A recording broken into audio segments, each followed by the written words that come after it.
Players continue to react to Jack Easterby's departure. Brandin Cooks, the most recent. We'll hear from him in just a sec. But before that, let's hear from head coach Lovie Smith. Lovie Smith met with the media. Brooks Cabina of Sports Radio 610 and the Houston Chronicle caught up with Lovie Smith.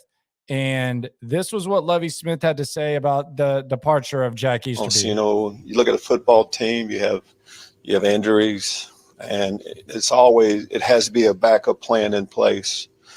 Some guys are out for the season. Of course, things have to move on, is what I'm saying. As I say at the end, my short time I worked with Jack, it was all good. He did a great job, for us. But, sometimes divorce is a good thing. I've said that before too. And as far as how we're moving, that's what we're doing. We're moving forward. We have enough people, of course, in place to be able to, pick up and keep going. All right, so there you go. Divorce can be a good thing, according to Lovie Smith. He has actually said that a lot of times. He said it a lot at the University of Illinois. He said it about Pharaoh Brown. He said it about – who else did he say it about? He said about Deshaun Watson. So I guess if you wanted to lump Deshaun Watson and Jack Easterby in, so be it. Nothing crazy from Lovie or Caserio in regards to Easterby. The most support, the most public support that we've heard from Jack Easterby, and it probably shouldn't be too much of a surprise, but it came from a guy who has a relationship with him going back to New England and has a relationship here. That's Brandin Cooks, wide receiver for your Houston Texans. This was what Brandin Cooks had to say about Jack Easterby. Yeah. With being with the Patriots, being with Jack. Yeah. My relationship, it was nothing but great with Jack. Just dating back to New England, spent a lot of time together. Even here, one of the things I think about is just a lot of the positive that he had around here. I think light gets shed on negative, whatever the case may be, but what he was a part of building our sub programs and stuff like that was special. Put a lot of great people in place. A lot of people should be thankful for him. And I know I am. And I know a lot of people are. Definitely going to miss him. And I appreciate our relationship and, obviously wish him the best, going forward. And there's no doubt he'll get on his feet. How tough was it, given your relationship? You said it was really good with Jack. Yeah. How tough was it for you to handle that relationship after hearing a lot of the negative? Perception in this league is one thing. You write something and you automatically believe it. But at the end of the day, I know what our relationship was. I know how he treated people, walking around the building and how guys felt about him. I don't get into, what's being said. I go off of the actions that's been dealt with me or people around me. And when I see that, he treated everyone with the utmost respect. And that's all I got to say. All right, that's Brandin Cooks. Look, there's already comments coming through about Brandin Cooks. Look, what's one person's perception of someone might not be the perception of someone else. And Brandin Cooks, him and Jack connect on a spiritual level, and him and Jack connect on a professional level. And you just got to look at Brandin Cooks' situation. Brandin Cooks was first introduced to Jack Easterby when Jack was doing something that he probably should have been doing at New England. It's probably more appropriate role for Jack Easterby than the one he had here. And he was brought here by Jack Easterby. So Brandin Cooks was brought here by Jack Easterby and Bill O'Brien. We think that Jack Easterby had like a integral part in bringing him here. And assuming that Brandin Cooks plays out his contract, Brandin Cooks is going to be a guy that's going to be here for longer than he has any other place. And I know Brandon says that. There's a lot of people who feel completely different about Jack Easterby than Brandin Cooks does. And that was their dealings with it. The one thing that he did say that I disagree with is that it's just like some sort of perception and what people say. That's not true. You can ask people in the building right now. It's not perception. it might be their perception versus his perception, but it's not. This is not like some outside made up noise. It is real, but it's Brandin Cooks' reality. And the reality is Brandin Cooks wasn't here when I was. He wasn't here when you were. He wasn't here when a lot of people in that building were, where, you know, you win 11 games. You have what you believe is a franchise quarterback. And all of a sudden in comes this guy who was a chaplain at New England. He tears your franchise down.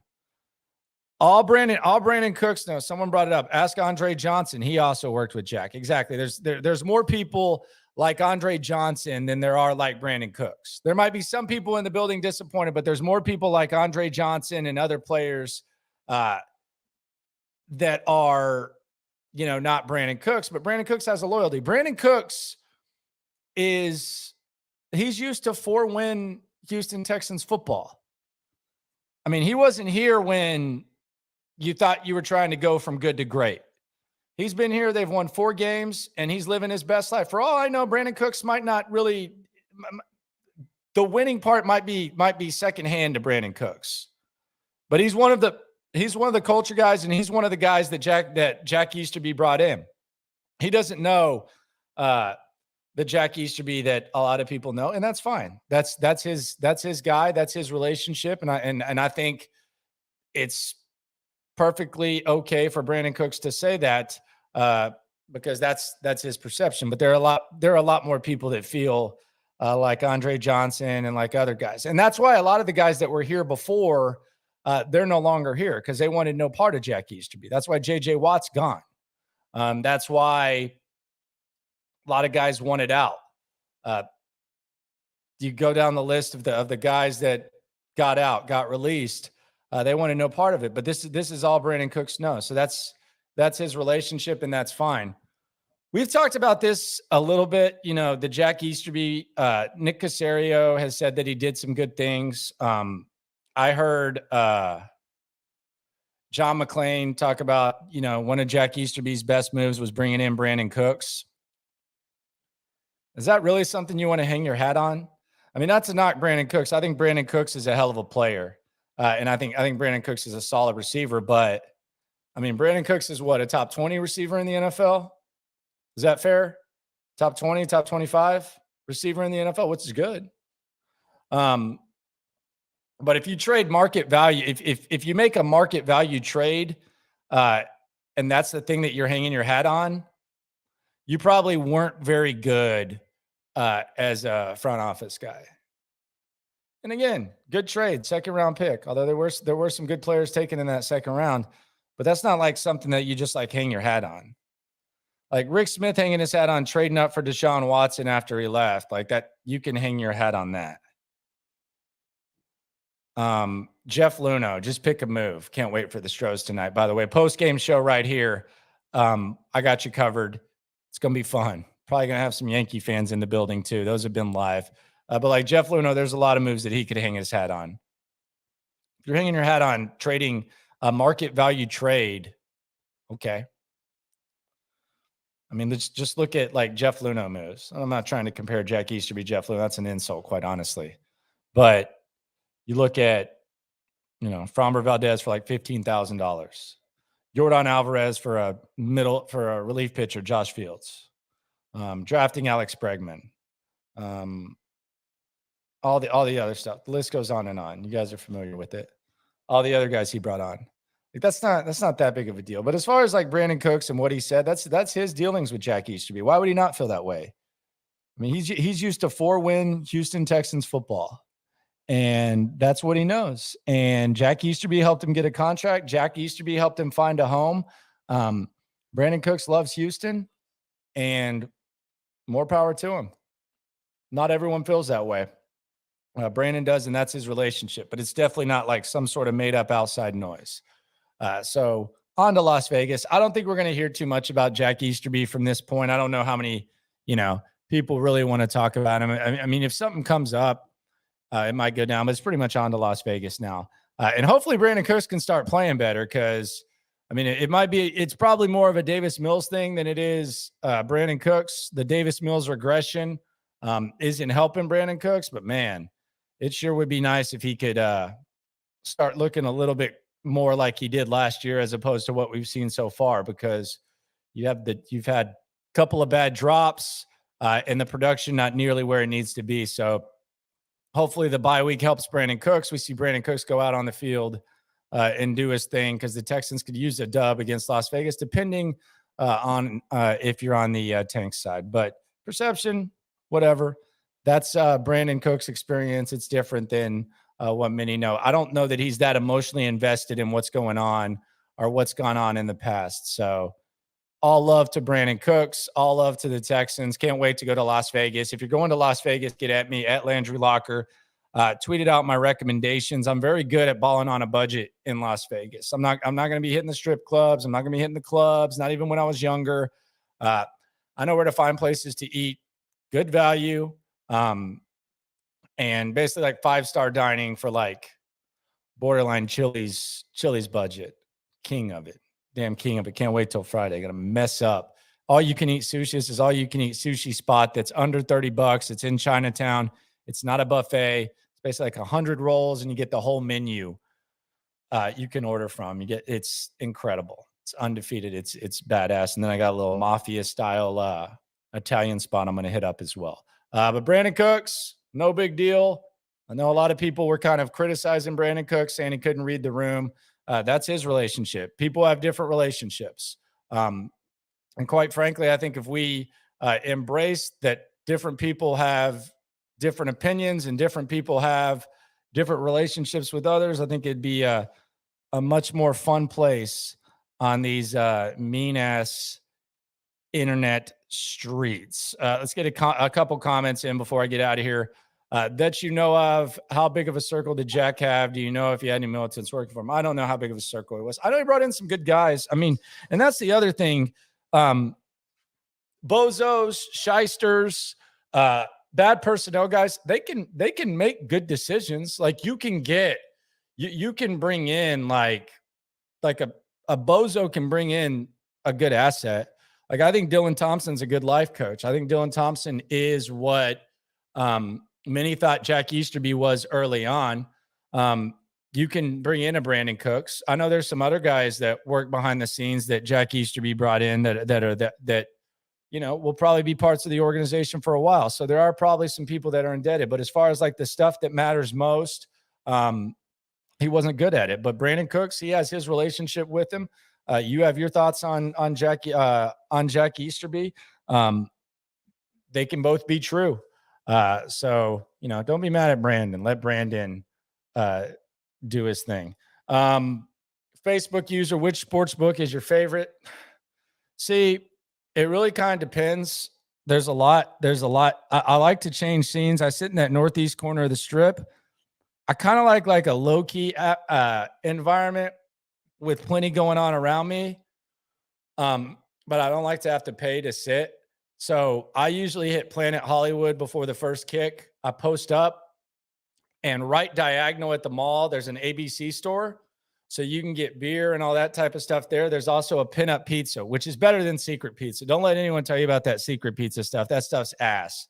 It takes forever. There's a pinup pizza connected to the Planet Hollywood Sportsbook. So you sit there, the environment gets popping. They got the bar behind you and stuff. Usually get some free drink coupons. They got the live kiosks. So I'm a Planet Hollywood guy. I like being out there in the mall. Caesars, if you're just going to watch one game, Caesars pops. And the Cromwell, man, like Cromwell's not like a huge sports book. There's just one little window, but it's so comfortable. It's so cozy. It's so laid back. It's where Alvin Kamara got in that fight that Tony Busby's representing the guy. But that I'm a Cromwell, Planet Hollywood type of guy. Circa's awesome, but Circa's now gotten to the point where you have to pay to sit, and it's just a lot going on. But Planet Hollywood, you got the 8 TVs, big ones in front of you. You got the up there. I know my routine. That's where I usually stay.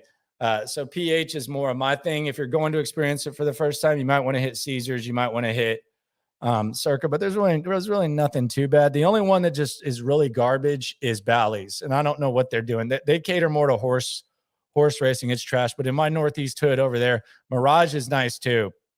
There's a lot of options. Stephanie says preach. Not sure which part of it, but I'm sure I was preaching. Jordan says, you're right. It's just, man, it felt he was around too long, really. Yeah, he was around too long, no doubt. And look, Jack was a slime ball. Like, maybe not to Brandin Cooks, but he was a slime ball. So and there's a lot of people who've said that. There's a lot of people, I've witnessed it. And a lot of players have, but Brandin Cooks and him have a different relationship. And Brandin Cooks has only been here, since the Texans have sucked. So that's all he's known. All Brandin Cooks has known is 4 wins. So, he doesn't have a distaste because Deshaun Watson wanted out of town before this stuff because of that. So that's where he's at. Someone said, I said Cooks yesterday when you were asking who would miss Easter Bunny. Yes, he does. Definitely said as much, and I ain't mad at him for it. Astros post game tonight. Yankees versus Stros. Who could ask for anything more? Justin Verlander on the mound. Just found out Framber Valdez is going to be on the bump in game 2. I'm assuming that means Lance McCullers in game 3. And then game 4, we're going to see a little cha-cha. Are we going to see a little Javier? Who knows? They go Urquidy? No, a lot of options for Dusty. I'm assuming he'll keep his options open depending on when he would need Garcia, when he needs Javier, how long those guys go. So it's going to be a fun series. I can't wait. I can't believe it's already tonight. We also got the Rockets. So it's a full array of sports round here. One of the best sports weeks that we've had in a long, long time. And it's even better because Jack is gone. I'm happy about it. Most are happy about it. Brandin Cooks, not so much. Lopez disappointed about the matchup today. Nah, he's happy. Although Lopez said that he would rather this go 7 than 4. He said he would rather a series go 7 than the Astros sweep. Told him he was on crack. But that's Lopez for you. He's got some nice takes every once in a while that we go back and forth on. I'll see y'all tonight. Astros post-game show. I'm sure we'll have some Yankees fans in here. Subscribe, all that mess. Appreciate you guys. We're about a month and 2 weeks into it, so we'll see what happens. Fun times.